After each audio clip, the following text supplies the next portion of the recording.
Welcome back, everyone, to this two-part special on reparations on equals. This is Nabil, joined by Nadia. And we're going to be asking, what should rich countries do to address their past crimes of colonialism, of slavery? And we left it at a cliffhanger last time, didn't we, Nadia? We really did. I feel like I know I was on the edge of my seat. So let's not dilly-dally. Let's just get straight on to the rest of our interview with Professor Verene Shepherd.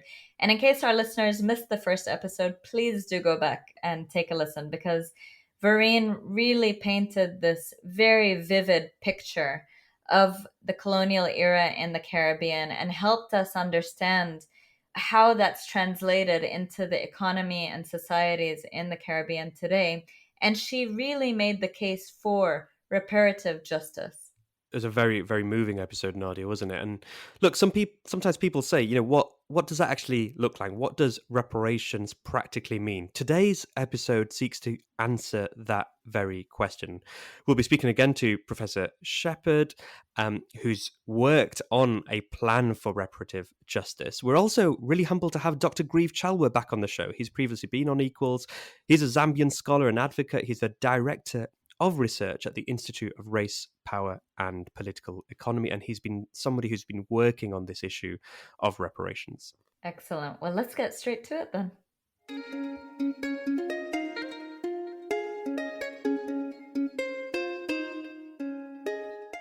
I feel like you've really helped us sort of paint the picture here on not only how the harm that, that followed from the colonial era, from the slave trading, all of that unpaid labor, the violence, and how that has shaped what's happening in the Caribbean today. You also showed us how the benefits have trickled down to successive generations of the colonizers themselves. And so not only do you show us why there is the demand for reparations, but also why the case for reparations is so strong. And so now I want to get to the how.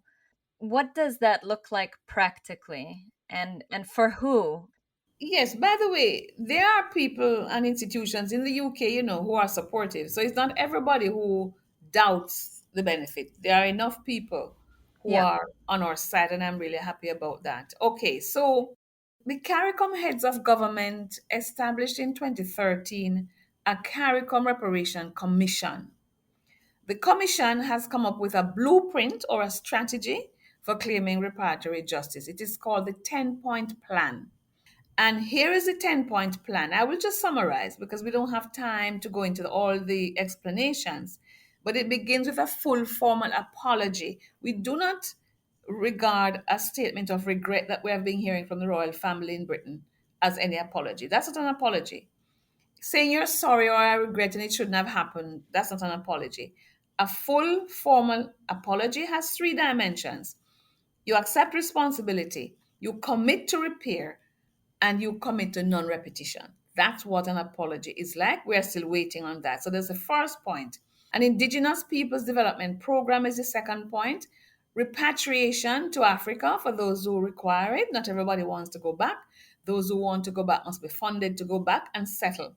We're asking for the building of cultural institutions. We're talking about attention to the public health crisis. We don't have, and this COVID-19, this pandemic has shown us how marginalized we are in terms of our health system. So that's the fifth point. The sixth, illiteracy eradication, education, development. And the next one, an African Knowledge Program, psychological rehabilitation, funds and facilities for that, because slavery did a job on us. We are still suffering from the psychology of that whole crime. Technology transfer is the other one, and debt cancellation, debt write off, and monetary compensation is number 10. So even though we say we're not calculating it necessarily in terms of a financial package, we think that it was immoral to pay the planters. And also, if we could even go sideways to Haiti, for France to have extracted money from Haiti in reparation. And that money should come back to the region. What's the response been like to this commission of the Caribbean governments that you were a part of? What's the response been like when you say, hey, we've got a 10-point plan? The 10-point plan has been embraced by a lot of other reparation committees, commissions, task forces, and so on, not just across the Caribbean. It's widely accepted across the Caribbean, but it's also accepted in the United States.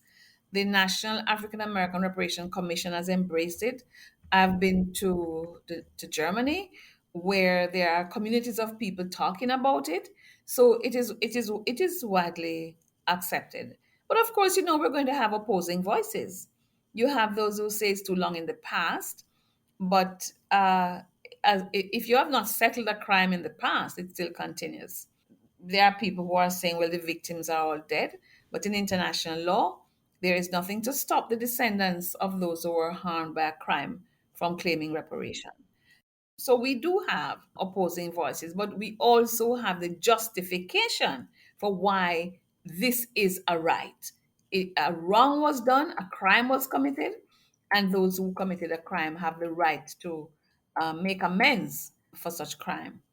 I want to ask you so many more questions about this 10-point plan, but I know we've only Go got a ahead. finite amount of time. So maybe I'll focus in on a couple of them. Yes. So the first one being more on the financial aspect. So I mean, we've had a few episodes on aid in our previous season actually, and the topic of foreign aid as reparations for the colonial era and the harm done through colonialism came up in a few of our conversations, especially in the context of Africa.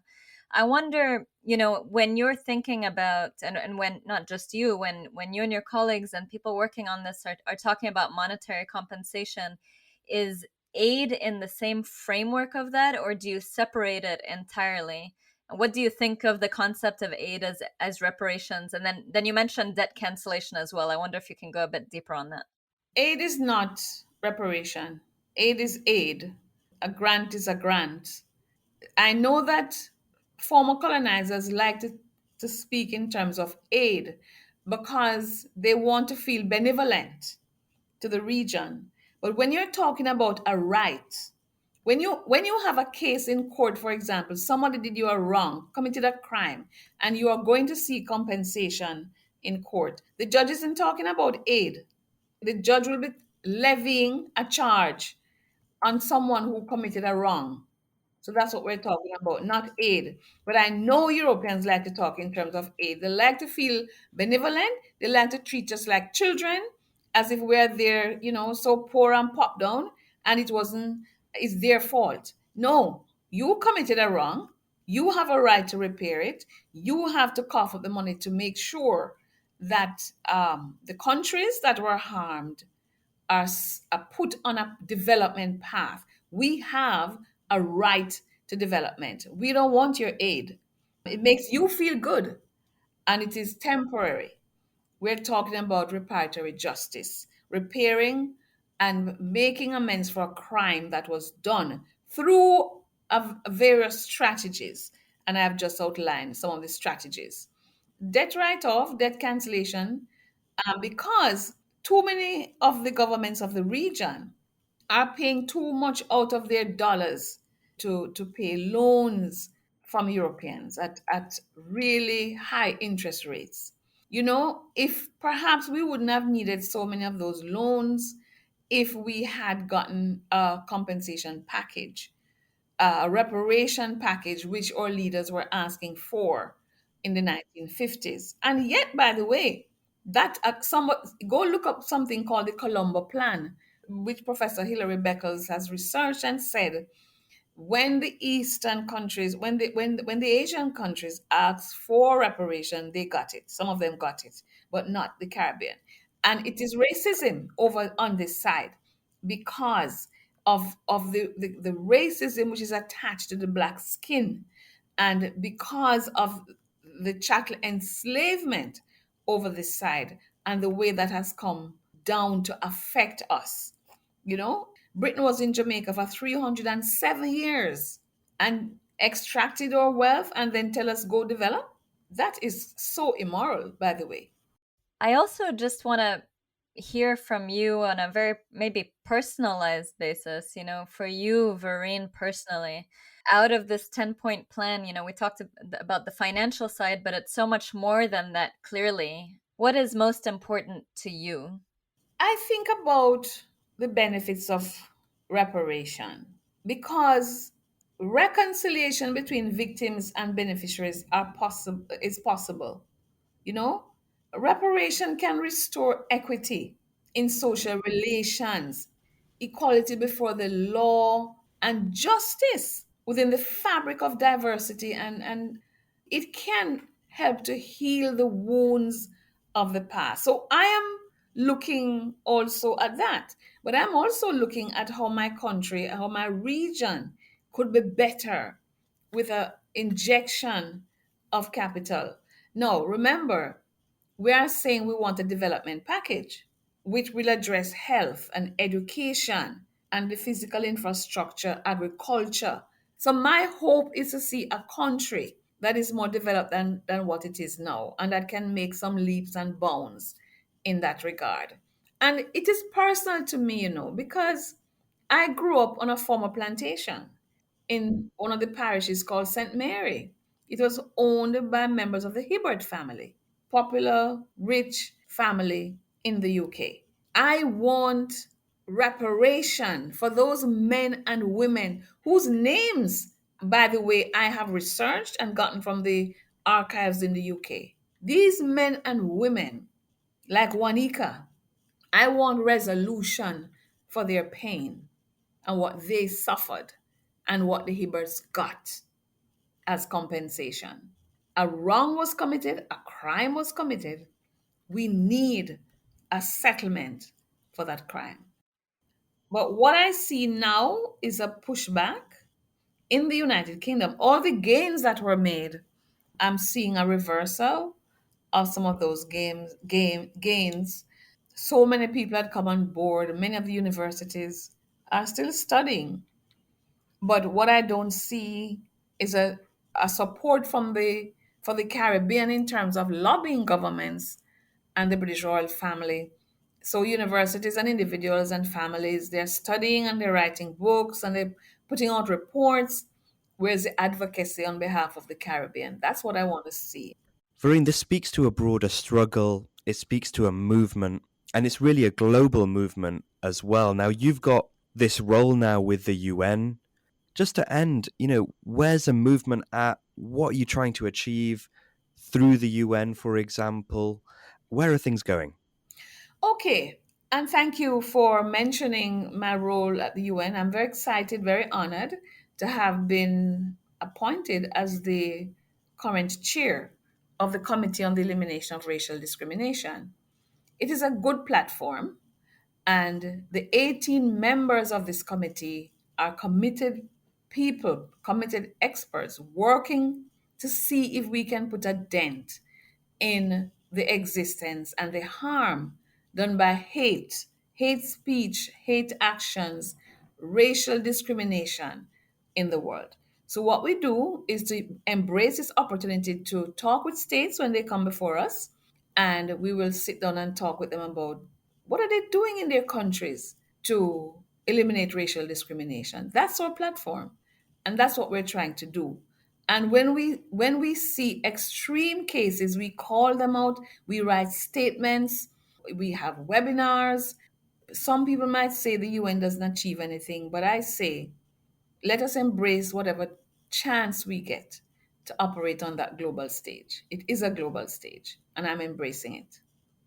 Verene, thank you. Thank you for your clarity, for sharing this important history, helping us and our listeners understand the demands and the case for reparative justice and for equity, for healing the wounds of the past. It's really been an enlightening interview for me, and I know for Nabil and for our listeners, and it was a pleasure to have you with us today on Equals. Thank you. May I just end by saying those who want to know more about the roots of the movement, the justification for it, and where we're going, there is a book called Britain's Black Debt. Britain's Black Debt, written by Professor Hilary Beckles.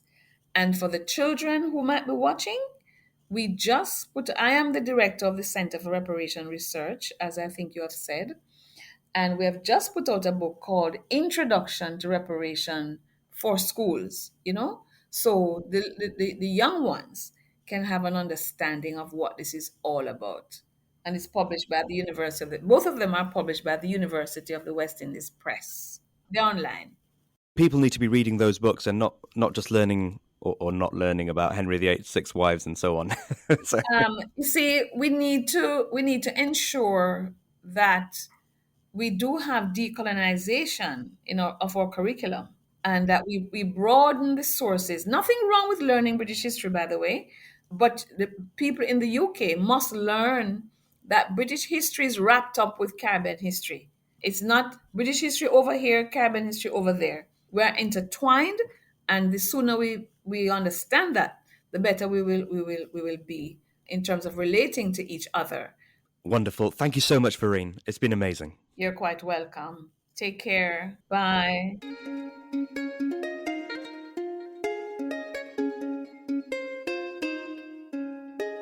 Right, Nadia, talk about an episode that hits the heart and moves the mind. I've been reading the CARICOM plan that Verene Shepherd took us through. One of the quotes in there hits me, which says, "For 400 years, the trade and production policies of Europe could be summed up in the British slogan, quote, 'Not a nail is to be made in the colonies.'"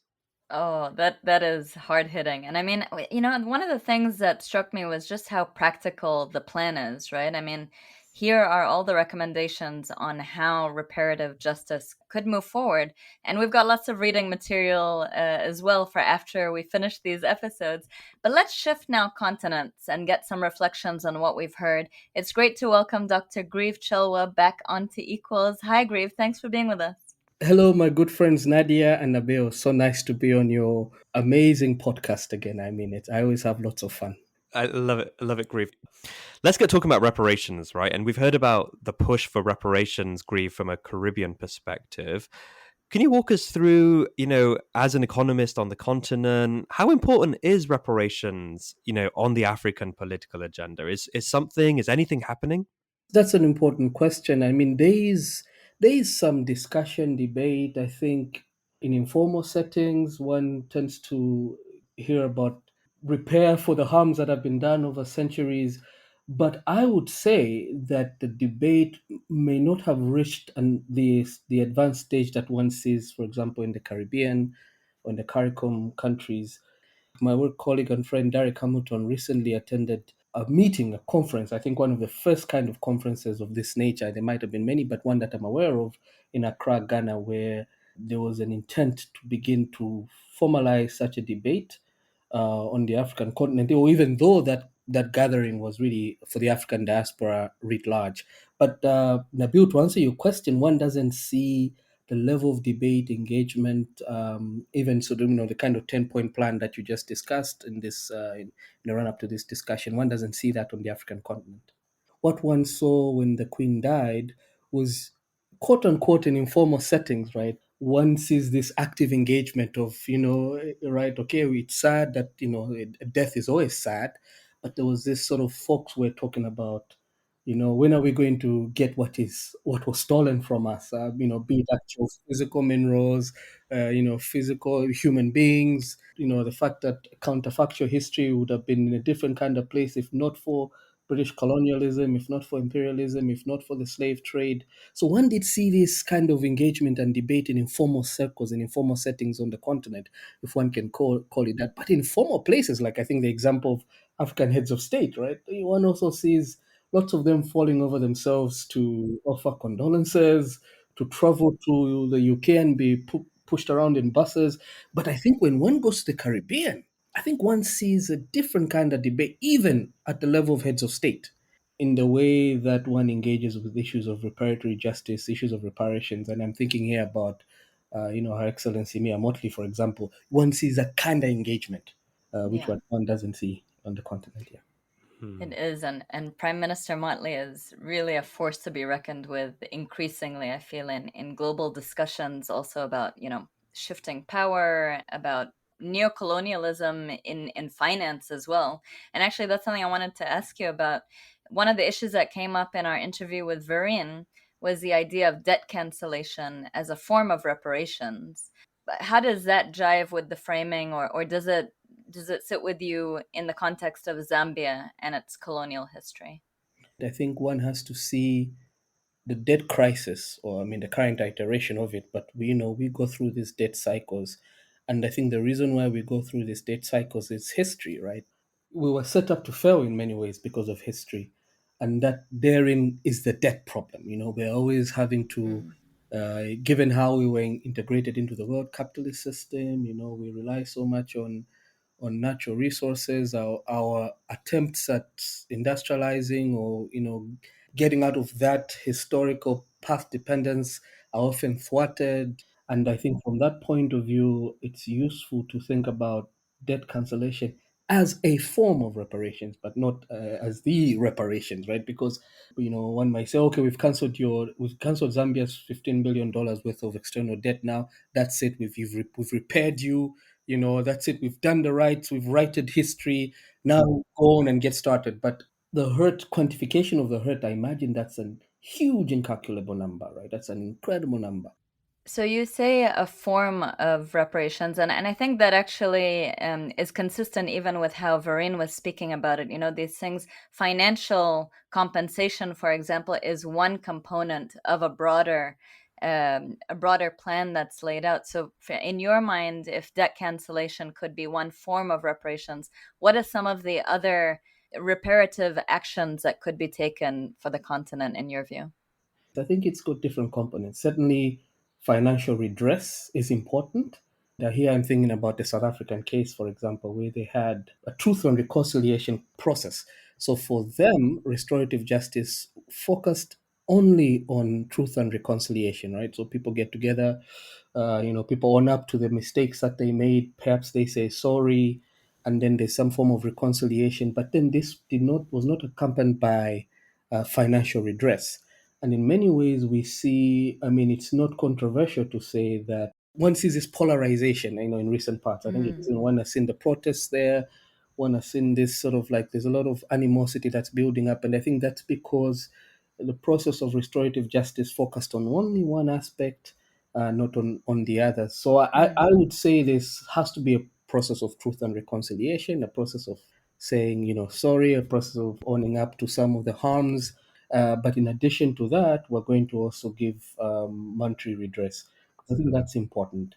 And in that monetary redress, I think there's this part of debt, which I think is a small part of it. Yeah, it reminds me, Grieve, of the conversations as well we've had around aid as well, and there's so much we can talk about here. But let me ask you this as well, because conceptually, academically, reparations, it sounds like something that many people would agree with, but there are also some who think practically it's a pipe dream, it's impossible, it's never going to happen. I mean, why would rich countries ever agree to this? What's your take here? Is it just a pipe dream? Is it worth fighting for? I mean, I think it's worth fighting for, just like many things in history which were impossible until they were possible. Is it now? I'm probably paraphrasing. Nelson Mandela has this widely quoted. I don't know if it's really him or it's basically I think attributed. we can call it a Grieve Chelwa quote if you kind of No, if you no, change no. it enough. I never put in the shoes of the great Nelson Mandela. But I think the point I want to make is many things historically have been framed as impossible, right? Even independence, the political decolonization at some point was something that folks thought was impossible. And I think something like reparations, I think it's going to happen. Obviously, it's not a given. We have to sort of agitate, we have to organize, we have to mobilize. But I think on both sides, in the north, the global north, and in the south, the people on either side who honestly believe in this kind of reckoning, right? We really have to, in many ways, think about reparatory justice as a way of, in some ways, starting afresh to build this kind of society where we all feel like we belong. We have to do the work. We have to do the hard work, and we have to mobilize. We have to keep on. I mean, like what you and Nabil and Nadia are doing in this podcast is one way of sending across that message. So I think it's possible. It's within reach. It's within reach, but we have to do the hard work. And that's a hopeful note to end on. And I love the way you frame it on agitation, Grieve, because I do feel like so much of the work of social justice is agitating until that change happens. And that agitation is so crucial. But it's so wonderful to have you. Thank you again for taking the time to join us, Grieve. It's such a pleasure to speak with you. Massive thank you, Grieve. I think we can't have you on the podcast enough, to be honest. So, Nabil and Nadia, it was an absolute pleasure. And again, I'm big fans. I know Nabil has heard me say this so many times, but I genuinely, genuinely mean it. I think the world is the better for it for having the two of you in there. And yeah, thanks for all that you do. Thank you. Thank you for everything you're doing. And thank you to our listeners for joining us on this 2-part special on reparations. You can find us on equalshope.org and look out for all of our other episodes to come. Thank you. thanks, everyone.